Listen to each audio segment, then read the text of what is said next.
parables of Vineyard. His name is Adam. He has no agenda other than the truth. Or at least that's what all his social media tells you. But he is not what he tells you he is. He is a false prophet, fake news perpetrator, a sexual predator, and serial adulterer. He preaches about religious doctrines and practices he himself does not follow. He is a con man who only lives off of fraud and deceit, and an egomaniac and a blatant narcissist who thinks so highly of himself he even made a cult so he can be the center of it all. His followers are deluded into thinking they are worshiping God, when in fact they are just feeding the insatiable ego of their leader. He is a danger to anyone who pays him even a morsel of attention, and he should be stopped. Adam Garfinkel, or as he would like to be addressed, Adam Fink, is the head of the ministry of the Parable of the Vineyard based in Nixa, Missouri. The ministry is a part of the growing Hebrew Roots movement, which, although not a monolithic movement with one common theology, primarily advocates for the adherence to the Torah and the belief in Yeshua as the Messiah. The ministry of the parable functions more like a cult than an actual ministry. It is not uncommon for male cult leaders, such as Adam, to take sexual advantage over their female followers or use violence to exploit them sexually. One example of it, which I will be elaborating in the coming paragraphs, is Adam's assertion that they should leave their unbelieving husbands for him, so the wives could claim a place in heaven after the apocalypse. A cult, as defined by modern English, is a social group that is defined by its unusual religious, spiritual, or philosophical beliefs and rituals, or its common interest in a particular personality, object, or goal. It is often used as a pejorative term. While it may be easy to dismiss cults as any religion which you do not like, or have opposing values as the one you currently practice, Adam certainly has made it for the sole purpose of sustaining his needs, be it carnal or financial.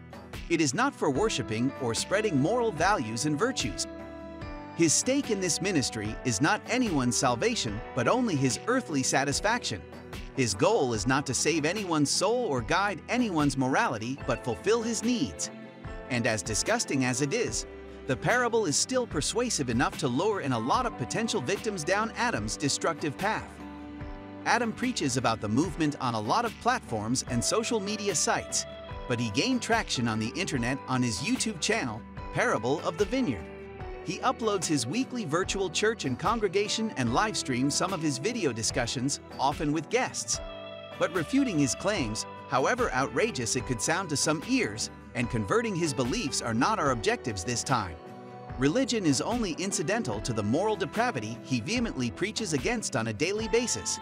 We are revealing the sheer degeneracy of the man behind the mask of religious ascendancy. According to his channel description, he was led on a journey of truth and found Yahweh's word to be the truth. There he guides the path for those who wish to tread the course of the righteous. But righteous he certainly was not. Although there is a charm in a preacher with a past peppered with faults and cracks, he is not one of those. He uses his unique position to take advantage of the members of his ministry in the furtherance of personal ambitions and desires, all of which could not be more far removed from the sweet words his lying tongue preaches.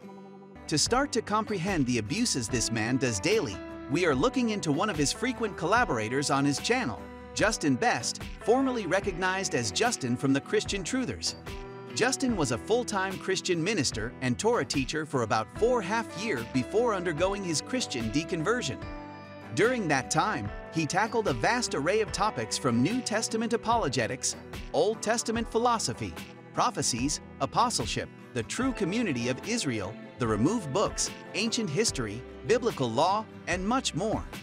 He then became one of the regular guests on the channel before his deconversion.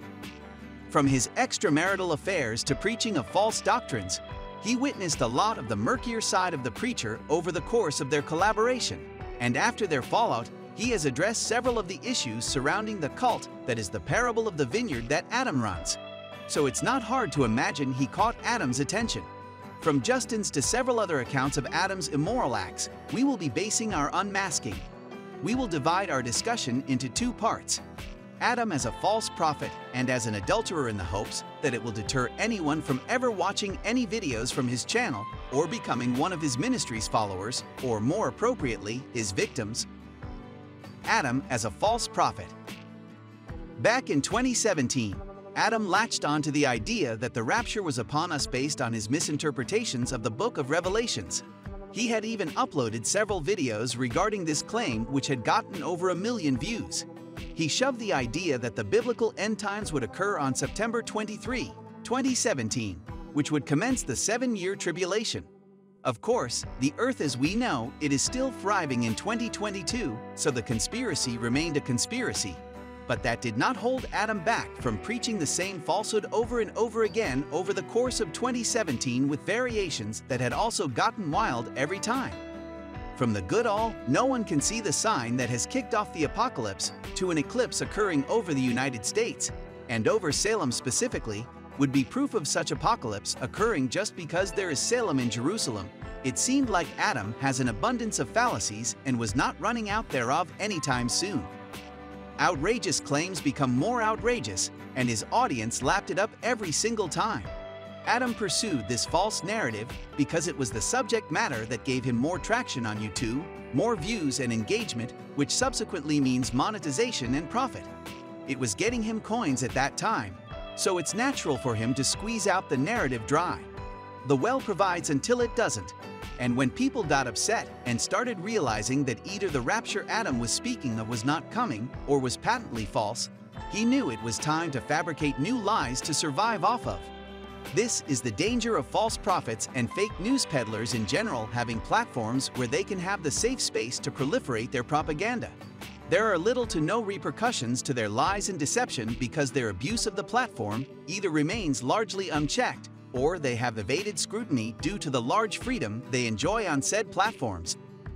Now that his rapture narrative has crumbled, Adam has met with the then-budding virtual preacher Justin to help him reconnect with his audience in a way that Justin was doing with his at that time.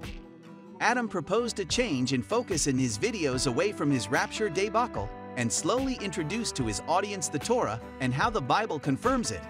He and Justin even went to great lengths to expand the community beyond the virtual world. They went on baptisms on several occasions and even conducted marriage counseling. Although Justin, as he himself told, was in it for the community and the sense of belongingness it induces amongst Adam's followers, he knew that Adam's goal was not as selfless and noble as he once thought. As any con artist worth his stolen salt, Adam was just in it for himself. He was building a community for his advantage. As someone whose entire life career and source of income is rooted in shoving his beliefs on others' throats, Adam knew that the more throats he could shove his faith into, the better his quality of life would be.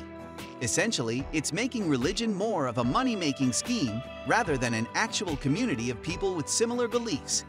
It's a good business model. Adam as an adulterer. As his collaboration with Adam goes deep, Justin discovers more than just Adam's moral corruption, but also his sexual perversion. Over the course of their partnership, Adam had been casually mentioning the polygamous culture that the Torah allegedly encouraged among men in ancient times. He even revealed that in his local Torah group in Missouri, they had families that were polygamists and had multiple wives. The nonchalant tone of the conversation made Justin think that Adam was just mentioning all of those in passing, that all of those are just men being men, and that he was just fascinated and excited at the possibility of having multiple women as wives. He didn't realize there was much more behind that bro talk.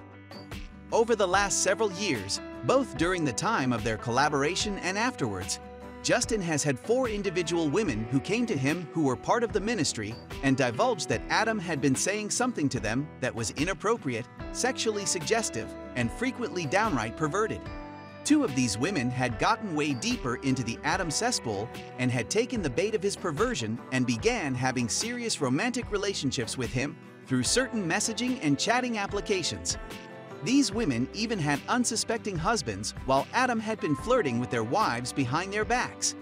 And such clandestine affairs had gotten deep to the point that these women had seriously considered leaving their husbands just because Adam had convinced them that their partners did not observe the Torah and would not be with them into the millennial reign of the kingdom. Adam has basically told these women that they would be going husbandless into the kingdom, so they have to sever their ties with their current partners and marry someone who embraces the Torah. This story is how Adam lures these women into relationships with him. He is essentially a predator. He weaponizes his beliefs and his faith on unassuming women who are definitely in a vulnerable state so that he can fulfill his carnal desires. Cases like these have been piling up ever since, so Justin's wife felt there was a need to create a support group for the victims of Adam's sexual perversion. In 2021, there was a prominent female Torah teacher who requested to join the said support group. She was a victim of Adam's perversion too. She revealed that in April of 2021, when she confronted Adam about his affairs with other women, he merely gaslit her and deluded her into thinking that nothing was happening. Another woman in the support group disclosed that once she was delivering weed to Adam's house on time at his request, and that after she arrived at his house and handed him the delivery, he told her that if he was not a married man at that time, they would be already inside his house doing other things together. It left the woman speechless and disgusted. Where Justin wanted the community to expand and grow and continue to teach the ways of the Torah and build something that would last, Adam had several other ideas, none of which involved nurturing a community of believers. Adam was caught having an emotional affair with someone who already had a husband. So the whole ministry saw it fit to confront Adam about his issues and behaviors and advised him to take a small break from leadership and to teach the Torah and the community while he gets himself sorted out and gets his head back in the right headspace. They thought some fasting and praying and introspection would get him into thinking about the ways he had gotten himself into this hole in the first place. The next day, Adam seemingly had let all the advice from one ear and out in the other, had completely ignored all the recommendations, and instead went on to YouTube and did a live stream. He acted like everything was normal, and when he was privately confronted by Justin, he argued that this YouTube and the ministry is his primary source of income, and if he stopped, it's going to cost him the rent next month. Ultimately, it's up to us to put an end to the sexual perversion and the false prophesying of Adam Fink and help prevent others from being potential prey to his immorality. Social media would not ban this man as his speech, outrageous it may become, is part of the protected speech. We know that there are so many others out there who have accounts of how Adam Fink has taken advantage of them, but are afraid of coming out and speaking against the man in fear of persecution. We are here to cultivate a safe space to enter into and to speak out against him.